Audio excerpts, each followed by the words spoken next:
Hi. Hi again. Yes. Thank you, everybody, for coming. It is wonderful to have everybody here. Just a quick reminder: the restrooms are across the way. Feel free to flag me down or anyone with the red shirt if you need anything. Thank you for coming for this viewing.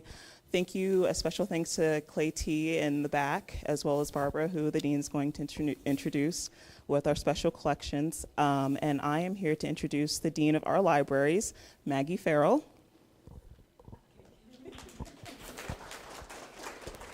Thank you, Houston. We want to thank all of you for joining us this morning for an important event. Just a heads up that this week is study week for our students. So if you see our students in Lead Library look a little on edge, a little panicky, that's the reason why finals begins next week. The libraries, as you know, have a very special branch library. It's the Teacher Development and Resources Library. It is a vital resource for Southern Nevada's education community. We nickname it TDRL. The TDRL provides collections and resources to assist educators from pre-kindergarten through high school. They also develop programs and services to address the broad educational needs of Southern Nevada. In addition, our Southern Nevada Jewish Heritage Project is devoted to collecting and preserving the unique cultural history of Southern Nevada's Jewish residents. And Barbara Tabak, who many of you already know, will tell you more about this project in just a minute. This film series is a partnership with the Spearling Kronberg Mack Holocaust Resource Center.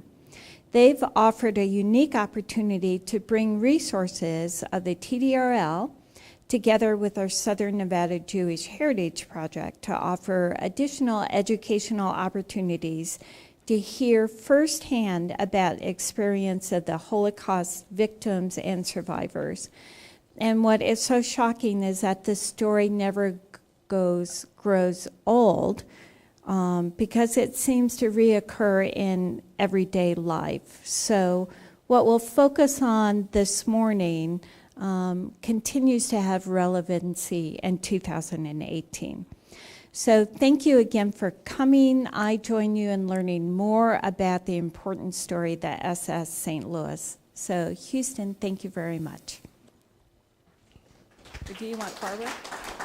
Do you want to introduce Barbara, or would you? I'll let you do. Right. And thank you again. And this is my colleague who works in special collections, Barbara Tabak. Thank you. Thank you. Really excited to see all of you here. This is always wonderful to share the work that we do in special collections and archives. And specifically, I am a project manager within the Oral History Research Center, which is part of Special Collections. Been doing that for a number of years now and worked on different projects, but close to my heart is the project that I've worked on the last 4 years, which is the Southern Nevada Jewish Heritage Project. Jewish people in Southern Nevada are a story of a people, but also of the city. If we just trace the history of Las Vegas through that one common denominator of Jewish ancestry, it leads us to the very fiber that makes us a community, and it continues to do that. Among the people that I have found, and doing over 150 interviews, I think, so far that I've either done or discovered in our archives, I've found people who worked on the casino floors as well as were, yes, indeed, the mobster generation of casino executives who came here to legitimize themselves and find a purpose, and also were very connected with their synagogues at the same time. They helped grow the community in many ways. Those stories unfold for the researcher on a website that was part of the project. We began the project in 2014 with an LSTA grant, the Library Science and Technology Act, which got us started for the first couple of years, and the subsequent time has been through the generosity of the community, in particular the Jewish community, to keep us going. I do work on other projects, and I want to mention that in oral history that we want to make sure all voices of our community are represented. Clay T. White, who is the director of the Oral History Research Center, is sitting at the back table, and she'll be there even after the movie is shown. We started out with the African American experience. That was the project I worked on initially. We have a newer project called Building Las Vegas, and in the fall, we will be starting one for the Latinx voices. So we are aware there are a lot of people who make us a vibrant community. So today we focus on the Jewish part of the story. It's in the website, I'm going to direct you back to our table that we have there. We have bookmarks that have the URL, but if you were just to Google Southern Nevada Jewish, this website will pop up. And I'll introduce it to you just briefly because it does summarize how the project tells the story. Interestingly, I noticed that one of the photos that we have that flash across the top of the homepage is this photo, and the man right here is a gentleman named Henry Kronberg.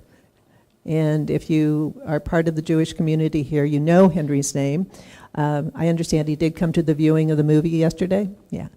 He came here. His Holocaust story is one of survival, one that is endearing. And this man is 97 years old, and I've even let him drive me in his car without fear, but I love him to death. But he invited me to join him in a project we started about, a year and a half or so ago, and there's a movie that he did, a mini documentary that tells the story of the Warsaw Memorial Garden, Remembrance Garden, that's at Temple Beth Shalom. And this mini documentary, if you go to the homepage of our website, you can click on this photograph. I'm not really good with the mouse. And you can click on that photograph, and it will take you to the 30-minute documentary. So you will hear part of Henry's personal story, as well as why the Remembrance Garden is there and how it came to be, which is very special to our history. On the website, we decided that we needed to make sure that we represented people, organizations, the congregations, and themes. And the Holocaust became apparent because we do have a very interesting connection with the Holocaust.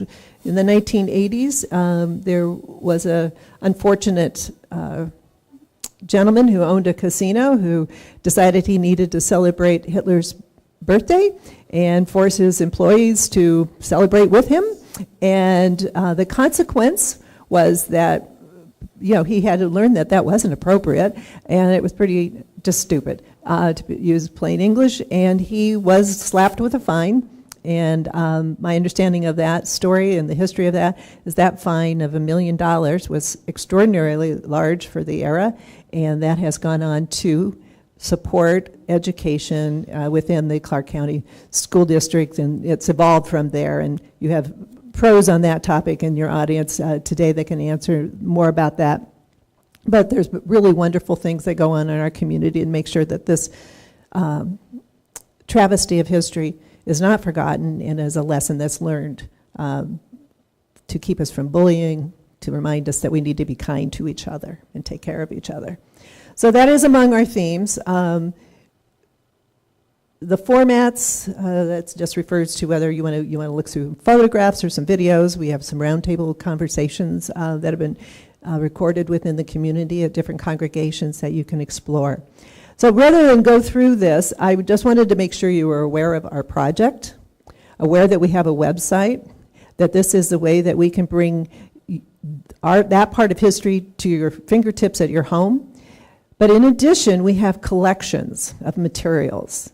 The various synagogues in the community, the Holocaust Resource Center is well represented. Hadassah is represented. We have scrapbooks from individuals as well as organizations that we scan part of it, but because we don't have the human hours or the financial capacity to do everything, we have that for you if you wanted to come into the library and request materials pulled out. Those can be pulled out for you to explore and learn about maybe even your family history within those pages. The history of Las Vegas and the Jewish community really starts in about 1925 with a protest of the KKK walking the streets to protest blacks and Jews in Las Vegas. There weren't very many Jews at that time, and there were maybe just a handful more African Americans at that time.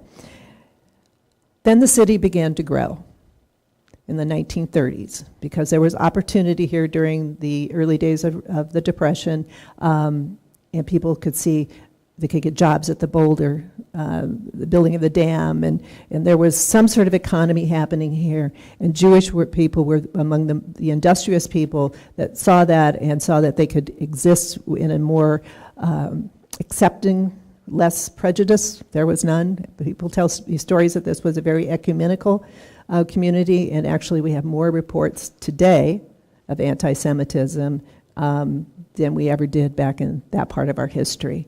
It still is a great place to live and to feel like you can express yourself and be who you want to be. So I'm going to turn this over because the main attraction is this movie and I want to see part of it. I do apologize. I will have to leave before the movie's over because I have another engagement that I have to be at, but Susan will take it over from here, and you all know Susan Dubin from the Holocaust Resource Center. Welcome, Susan. Appreciate you bringing this. Thank you, Barbara, and thank you so much to UNLV for partnering with us in bringing this important story to your attention. We are very, very pleased to have with us today Robert Krakow, who is the author and the producer of this film called Complicit.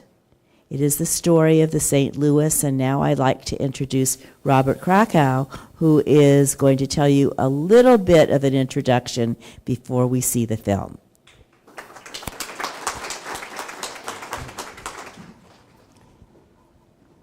Thank you very much for having me.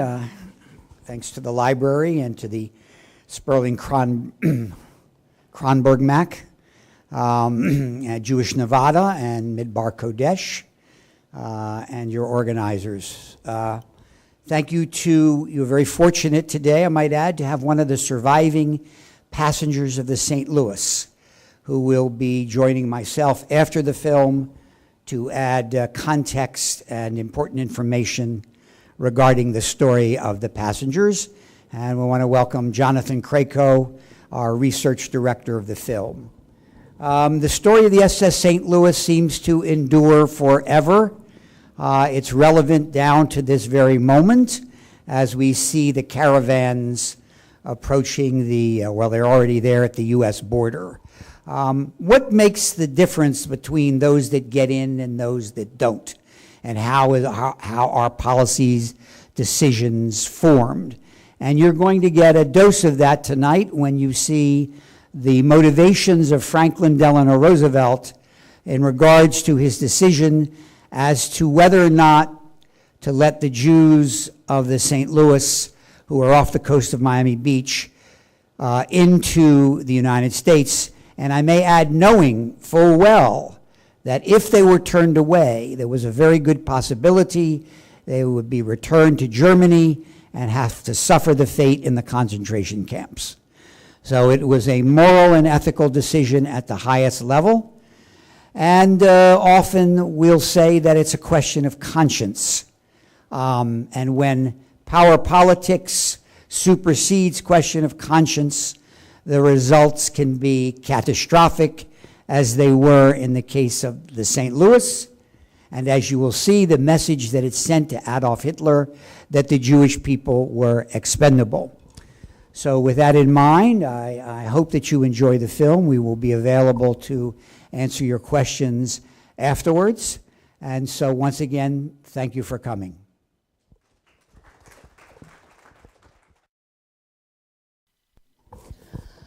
I mean, wow, that was extremely disheartening and extremely profound.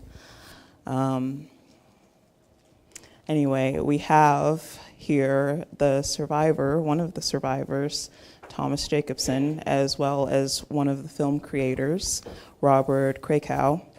And we are going to open up, have a little Q&A session. And if you have any questions, I implore you all to engage, and without further ado,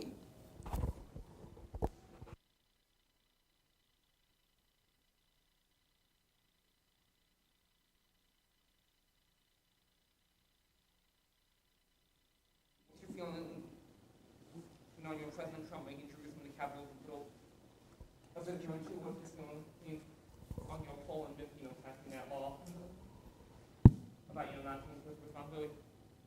And two, what was your feeling on Natalie Portman's behavior and how she handled not taking the award? Johnny's question was, we'll take the one of most relevance. First is insofar as our film deals with the Holocaust and cause and effect.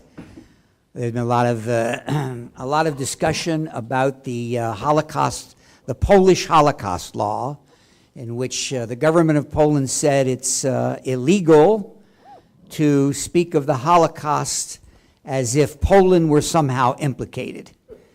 And the Poles, through their government, feel that somehow they have been unfairly targeted or implicated when they continue to argue that it was the Germans that were responsible for the extermination and that the Poles were more or less victims.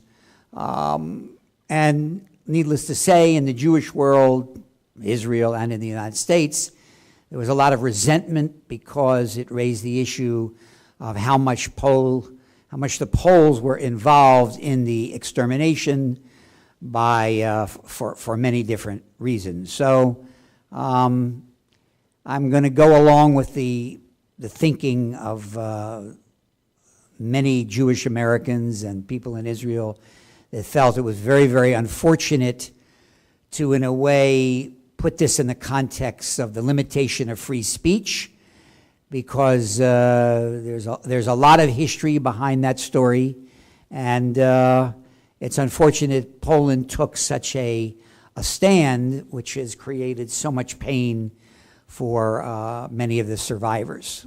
Some of the stories out of Poland and the Poles' implication are quite horrible. Yet at the same time, there were Poles that fought in the resistance, and there were Poles that some protected Jews. So it's an ongoing debate, but to be able to, for the government to say, no, we can't talk about it with any implication of Polish involvement was a real step backwards. So, okay. All right, regarding the other question about, was a very provocative question, having to do with, some of you may know that Natalie Portman was given the Genesis Prize, which is the equivalent of the Jewish Nobel Prize. And she refused to take it because she didn't feel that the Israeli government policies on the Palestinian issue were sufficiently humanitarian. And so she chose to, what seems to be, to make a real embarrassment of Israel, particularly almost to the day when they had their 70th anniversary. So I think it was a sad moment. I mean, you're asking my personal opinion. I think she should have gone as an ambassador of goodwill, make her political point if she had wanted to, but to embarrass Israel, which is her country of birth, it's a lose-lose, and I don't think anybody won. I disagree. I think what she did, I applaud what she did. She had the courage of her convictions. She felt that the policies of Israel toward the Palestinians, it really wasn't leading to a two-state solution, that right now the right wing is so strong in Israel and the policies in Israel are not really conducive toward getting a two-state solution. I think she was making a point, and she wouldn't take the award because that's how she felt. Now, others may disagree and feel differently, and I respect that point of view as well. But as far as what she did, I applaud what she did. That's my feeling. But she said yes, and then she said no. Would have been okay if she just said no in the first place. I'm sorry? She said yes. Accepted it originally. And then she said no. Just- Well, whatever just she to make said, a point. she had her reasons for doing it, and She expressed them, and I respect her point of view, and I applaud it. This is what she felt, and she stood up for what she believed in.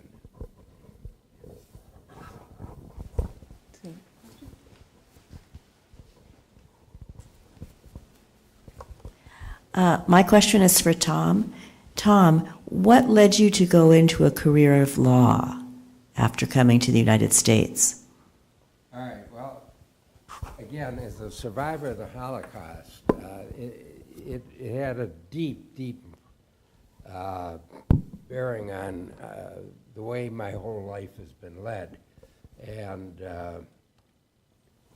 from early on, I lost my father when I was very young, and I was very sensitive to the whole issue of what happened to the Jews, what happened to my family, myself, and I felt something like that should never happen again, and that I was going to take a stand and I was going to do something about it.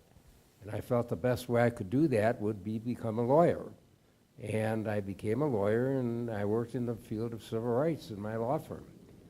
And in Milwaukee, which is where I practiced for over 50 years, during the 60s, I represented all the civil rights hellraisers that were active in the Milwaukee community. I had Dick Gregory when he got arrested in Milwaukee. I was his lawyer, and I did this because of my own personal history of having been, all our family was murdered in the Holocaust, and I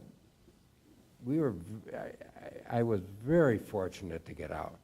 Not only that we were able to get out of Germany on the St. Louis, and we were able to disembark in Holland, but then we were able to get out of Holland. We got out in November of 1939. The boat left that took me to the United States in 1940 in January, and in May, Hitler invaded.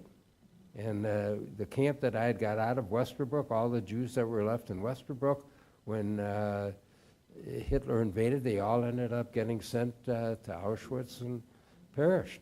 So it had an indelible mark on my continuing to do what I did throughout my life. Did you have relatives in America when you came here? Yes. How were you able to go? All right, you need it because, again, of the laws of 24 with Hoover, you had to have, you couldn't become if you're going to get immigration into the United States, you had to have a sponsor that would attest that you weren't going to become a public ward. So it ended up that our sponsors, it was my mother's, somehow or other, I think it was my aunt and she had somebody over in Milwaukee that were related. They became our sponsors. So that's we ended up going to Milwaukee. Do you remember how much it cost to go on the ship? I'm sorry? Yeah, any idea how much it cost you to go on the ship? Yeah, after you asked me that question, I looked up. It cost us 600 Reichmarks for the four of us apiece, and we were in tourist class. It was more expensive if you went. On the St. Louis, and we got our the visa that we were actually it was the tourist visa that was sold through this the Holland America line that we purchased the tickets to come over on the St. Louis. It was a package deal. And what they charged you in addition to what you had to pay, it turned out it was a 50% additional charge just in case you didn't land where you were supposed to be going and you had to go back to Germany. Just so they had every way they could get Jews, any way they could get money out of the Jews, they did it. That's how it operated over there. Just like Kristallnacht, they made the Jews pay for the damage that was done to Kristallnacht when they caused all the damage to the synagogues and the businesses and everything. I preface first by saying I asked my question in the context of two things. One, the government's Sister Cities program, and also last year I had wrote a letter to our mayor and the council with copies to different organizations. And here's what it is, and I'd like to get your input. Within Clark County, is there any sentiment or movement toward establishing a sister relationship between Las Vegas and Jerusalem and or Tel Aviv? Because as you know, at one time in 2000, they had this different programs with different cities. Well, neither of us are from Clark County. Okay. Interestingly, the $500, or what did it equate to $500? The Reichmark? I'm not sure what the equivalent in dollars of the Reichmarks would be. Ultimately, when the ship was off It's the, like half, or would it be like I know we only were given 20 Reichsmarks per person. That's all you could take as a passenger on the boat. They took everything else from you. I'll put in the context, I mean, we on the news every day is the caravan. We have a caravan. Of course, this is land, not sea, but it's still at the doors. We don't know what will happen with these Central Americans. But when the ship was off the coast of Miami Beach, off in the Havana Harbor, there were a lot of background negotiations between the Cuban government and the Joint Distribution Committee. The American government's policy with regard to getting off in Cuba was basically it was a Cuban problem. A couple of years ago, we did this film up in Poughkeepsie at the Vassar Temple, and the next visit was to the Roosevelt Library in Hyde Park. And of course, I looked up the story of the St. Louis to see how they addressed it, and in general, the Jewish refugee question. And sadly, they really didn't address it. With regard to the St. Louis, they had one little clip, a brief from the American ambassador in Cuba who said basically, well, they'll try to prevail upon the Cubans out of goodwill to let the passengers in, but that was about all. Ultimately, in the negotiations between President Brew and the Joint Distribution Committee, Brew, on behalf of the Cuban government, demanded $500 per passenger. In addition to what Tom and his family already paid, they want an additional $500 per passenger times 900, which came to almost $500,000.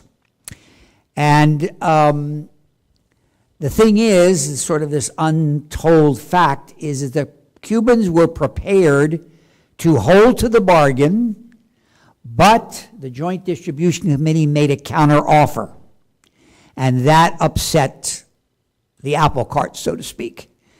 The American ambassador to Cuba was very angry about it. He called the Jews a bunch of horse traders, at least in the Joint Distribution Committee, not in general.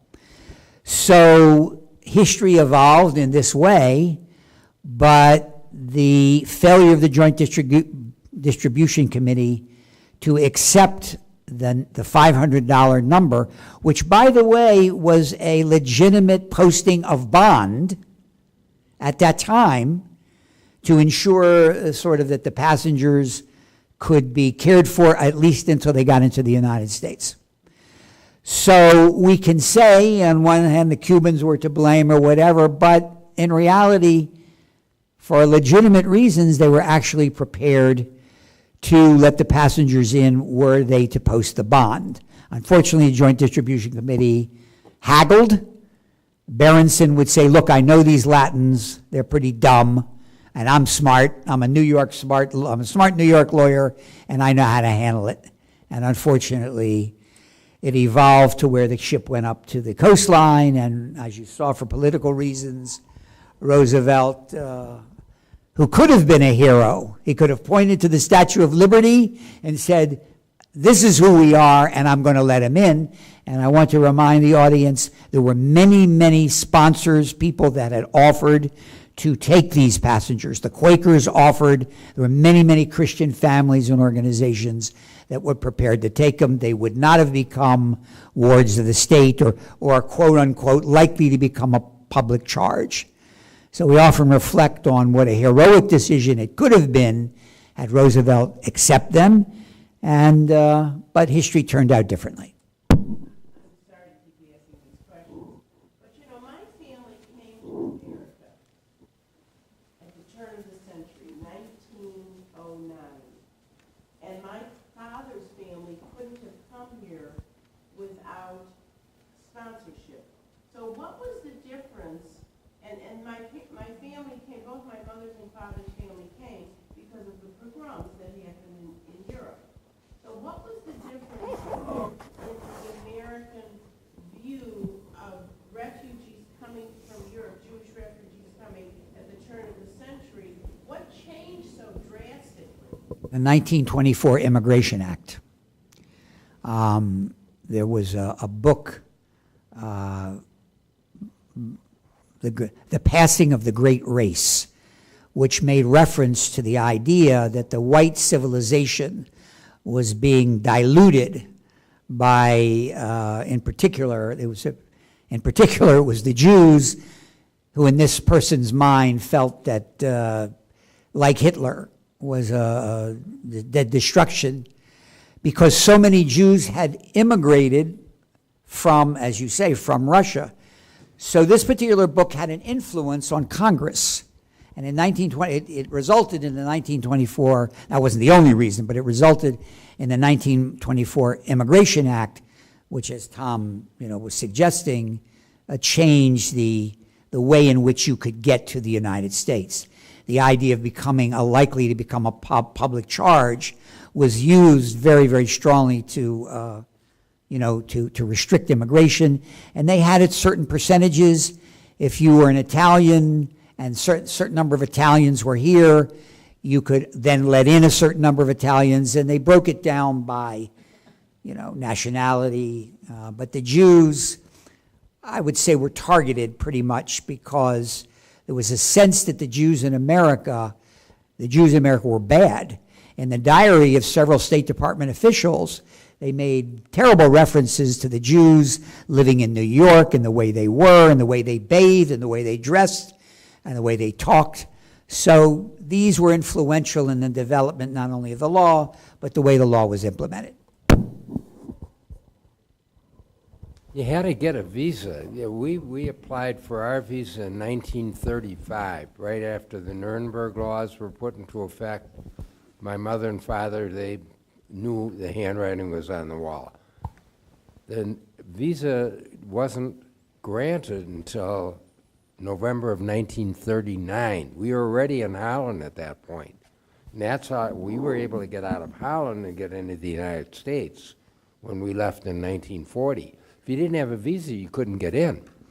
And in the 1930s, the United States was very isolationist, and there's a lot of anti-Semitism. Yeah, they determined who would get the visas. It was a percent. The number of the nationality in the United States got that percentage of visas. So the greatest number was from Great Britain. The next greatest number was from Germany. Actually, the quota for visas was quite large for Jews, as German Jews. But what happened was the State Department. You had this Breckinridge Long, who was an anti-Semite, and you just couldn't get him to. We had unused numbers of tens of thousands of visas that could have been issued, and the Jews could have been saved, but they just wouldn't issue them. That was how bad it was. There was a lady in the State Department, Ruth Gruber, and she went to Europe, and she actually brought, what was it Oswego. Oswego, yeah. Yeah. Other than that, pretty much nothing. And that was done by the War Refugee Board, by the way.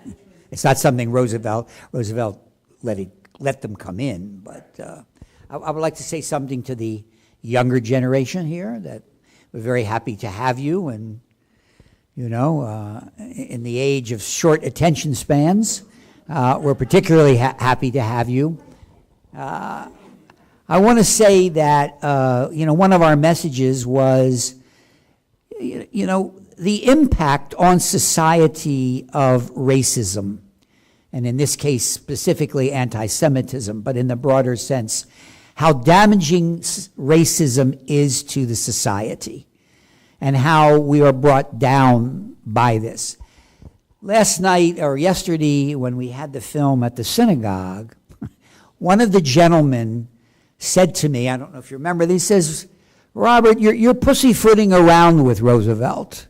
He said he's an out-and-out anti-Semite, as if to say, it doesn't even matter, this film. Roosevelt is an anti-Semite, and that's the end of the story. Well, that's a limited view, but what I want to say is this came out of a great deal of hurt on his part. He was when I say older, I mean old enough to experience and remember, and the impact that racism or anti-Semitism has on the soul of an individual when they experience some form of hatred against them. It lasts forever.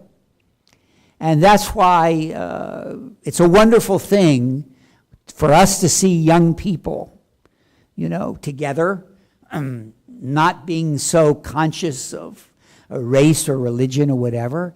And we see this as a very positive trend in the United States, particularly in response to the damage done by the different forms of racial hatred. So thank you for being here.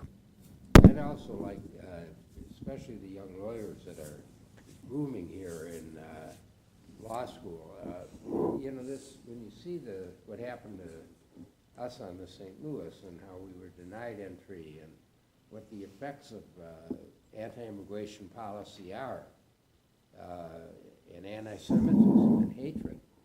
I mean, you have a terrific opportunity as young people in law to make a difference.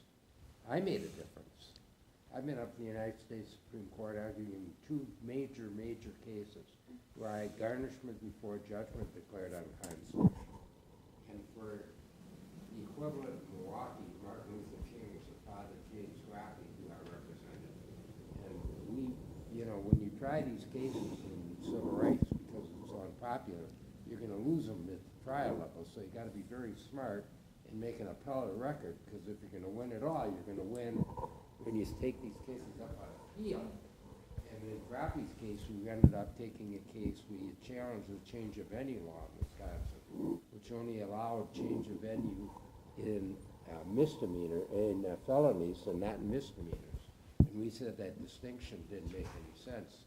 And the U.S. Supreme Court declared that law unconstitutional. You can make a difference.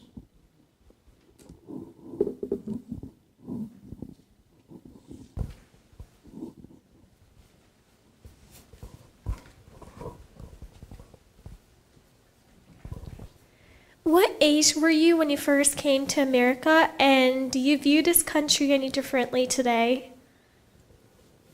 What age were you when you came to the U.S.? I was a year. Yeah, he was a year. He was 1 year old.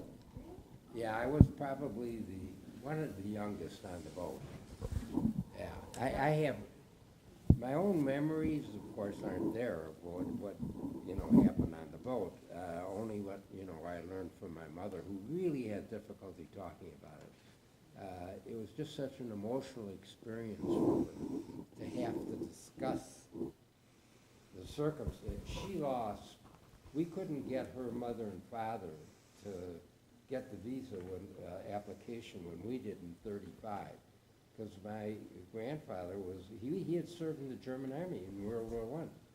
And he felt more, he was very assimilated, you know, he felt very German, and he just couldn't grasp that Hitler was going to survive. And he didn't see leaving He had a big department store that he owned. We had a lot of money when we were in Germany. He had a very good life, a lot of friends, and he just couldn't give that up. He ended up, because he didn't leave, in 1943, they were living in Insterburg. By that time, all the Jews were like 4 to a family in an apartment. The Jew, just kept getting more difficult to live at that time. And in 43, Himmler said, that's it, we're clearing out all the Jews and we're going to finally exterminate everybody. And they were rounded up and they were sent to Minsk and they were murdered at Minsk. So her parents were murdered. And my father's father was murdered. I mean, all my family was murdered, other than my immediate family in the Holocaust. My mother couldn't talk about it. She just, wouldn't relive the experiences. I would like to make a brief comment about the demonization process, the way in which a people becomes demonized, and the effects that we see and related to the Syrian refugee crisis. I don't have to recount what you saw in the film about the way Hitler, things that you may already know, the way Hitler used the Jews for propaganda to blame them for all of Germany's ills, dating back to the First World War, the loss of German pride, et cetera, et cetera. It's very regrettable, in the height of the Syrian crisis, which continues to go on. It's numbing to our senses. And you look at the statistics and how many Syrians have been allowed in. It's very sad that this country couldn't have done more. And part of that process, it has been that a successful campaign to equate Syrian with terrorism. So the average person that walks along the street, not to judge them, but the idea in their consciousness is Syria and Syrian equals terrorism.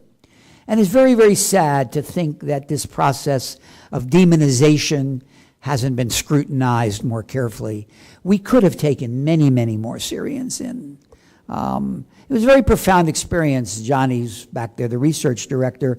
We took him down to a special clinic to have some teeth, dental work done. And the woman that did it was a wonderful person, very efficient, couldn't have been more caring, and we got to talking, and she said, oh, by the way, I'm a Syrian refugee.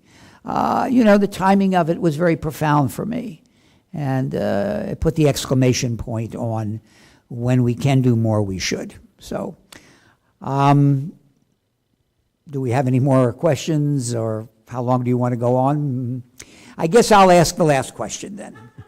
Let me ask the audience the last question. If those of you, everyone that walked out, were going to be debriefed on what you felt you experienced today, say the one most important thing, what would you say that it was?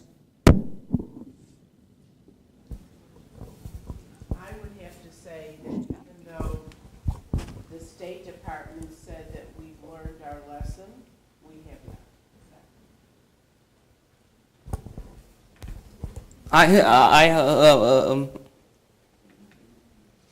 What else is so say to you from this film, even though I like what Burns said, that when it does come to helping refugees, America has not hit that rock bottom yet. That's what I would say too.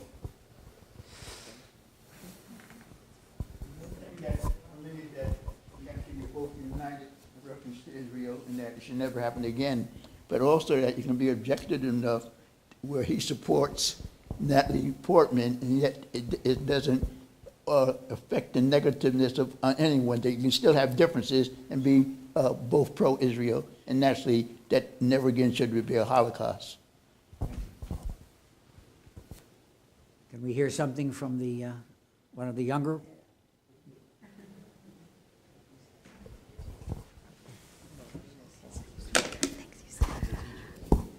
I would say the main thing was really to keep your humanity throughout everything. And when you brought up the whole Syrian refugees part, I am currently placed at a second grade classroom, and we have a total of 7 Syrian refugees at my school. And so just to think about what they go through and what they've escaped, you know, it's very hard hitting. So I guess it's sort of just to, you know, remember to be kind through all situations that people have gone through.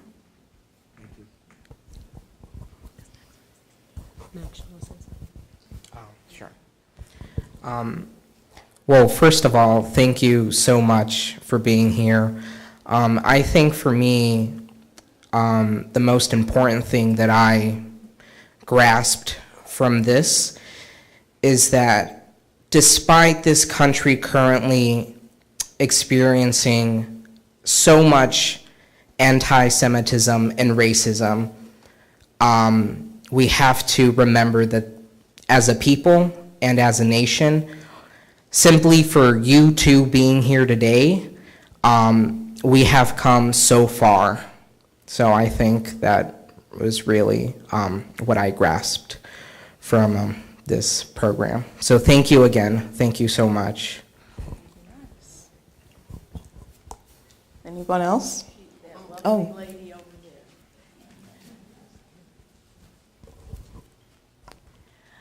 I also want to thank you for being here and for sharing with us your very important film and the words that you have for us about freedom of speech, freedom of living, being here.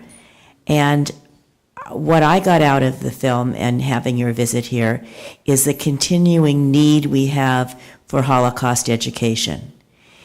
Even though the Holocaust took place so many years ago, the lessons that we can learn as people, as humans, are there.